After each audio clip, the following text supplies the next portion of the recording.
What is that? I don't know. You don't know? You just jamming stuff down into my beer grains? Oh, here it is. Here it is, Dad. What is it? Oh, it's green one. It's a green one? What?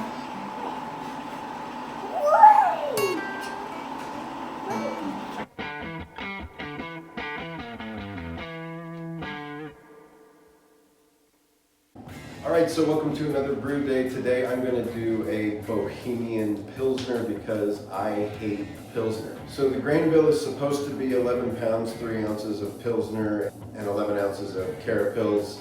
And I had about 2 pounds of pale malt left over, and so I'm subbing that in for 2 pounds of the Pilsner just because I need to get rid of it. So, and then there's also 11 ounces of cara Pils, and that's it for the grain bill. It's a pretty easy one.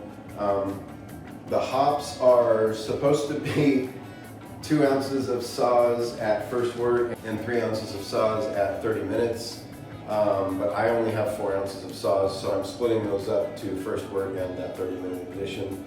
And then there's supposed to be 1.5 ounces of Saaz at 10 minutes, and then 1 ounce at 0 minutes steeping in the Whirlpool. And so I subbed in, I had some South African hops that they had a little bit higher alpha acid percentage, and so I dropped down the amount that I'm using in those additions, and so I'm hoping that will help. But similar flavor profiles with just like a little bit more of like a stone fruit to it. So, and then also this is my first time using Beersmith. I finally was able to get it all programmed with my system and how it's losses and account for the losses and all that. So hopefully everything is right, but we'll see. The one thing that I am doing here is because I do not have a glycol chiller, so I got some Kveik yeast from a guy on Facebook, and I'm using the Oslo strain to ferment this at regular temperatures so that hopefully we have a Pilsner on our hand at the end that I will drink because, like I said, I kind of hate Pilsner. So here goes.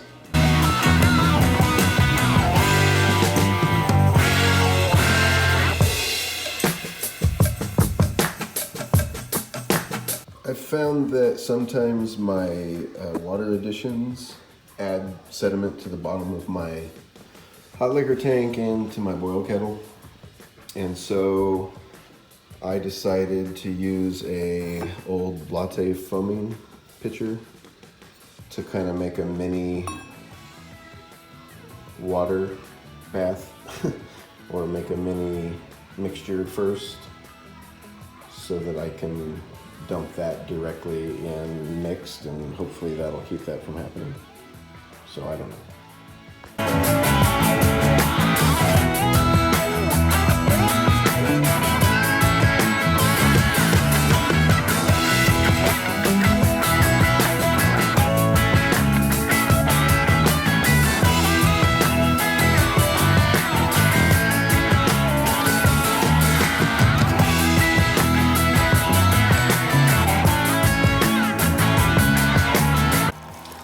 Here we are in the Orloff. I got about 6 more minutes of this left. And then we'll start with the Sparge.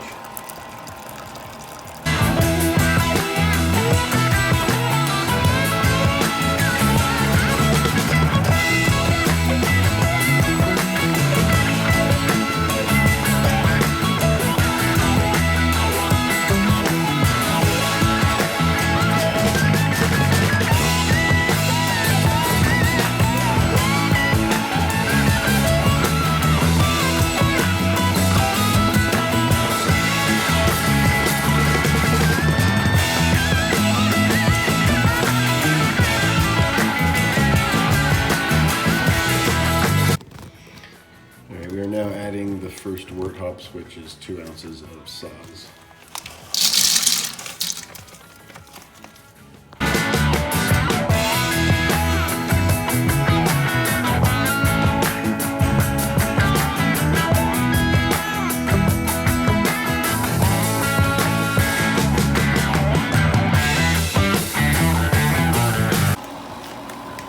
This is my 30-minute addition of hops, which is another 2 ounces of Saaz. And there it goes. All right, the 10-minute additions are the South African Passion or something like that. And then I've also got my yeast nutrient and my Irish moss going in.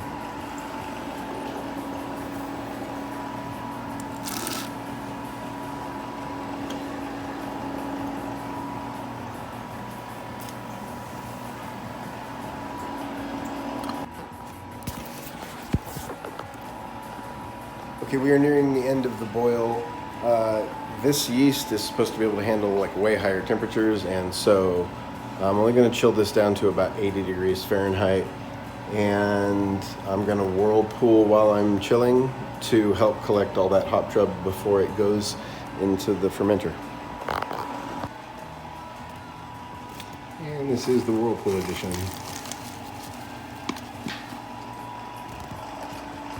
We are about 36 hours from pitching the yeast. I had to turn it all the way up to 90.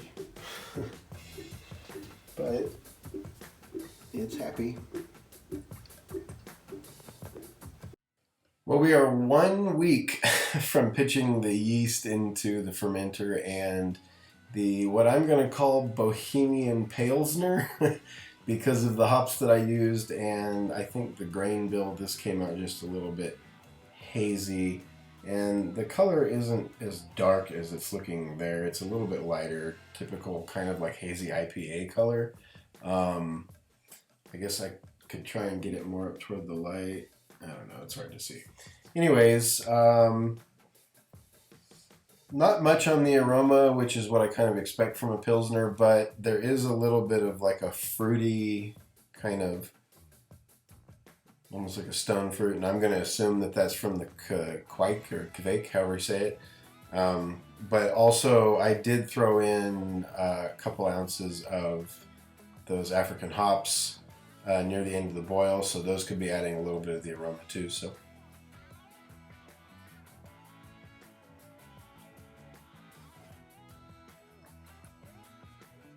Yeah, I mean, it's definitely got the kind of fabled fruitiness of the yeast in there, but in a good way. It's not like it's not offensive at all.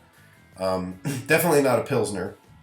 I don't think it would fit in that category. It's not not light enough, not clear enough. So the starting gravity on this was 1065, and it fermented down in 2 days to 1012. And so that gives us an alcohol by volume on this of 6.96.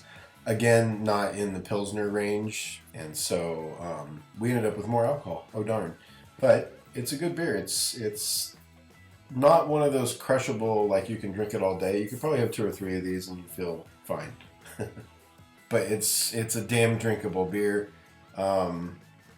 Like I said, it's a lot more like an IPA that's been made with Pilsner malt, and so it's got that biscuity kind of undertone going through it, but it's got the nice hoppiness from the hops that we added, and the yeast is doing well playing with that, and so all in all, it's just performing well as a good drinkable Pilsner or Pilsnish, I guess. Yeah. So, cheers.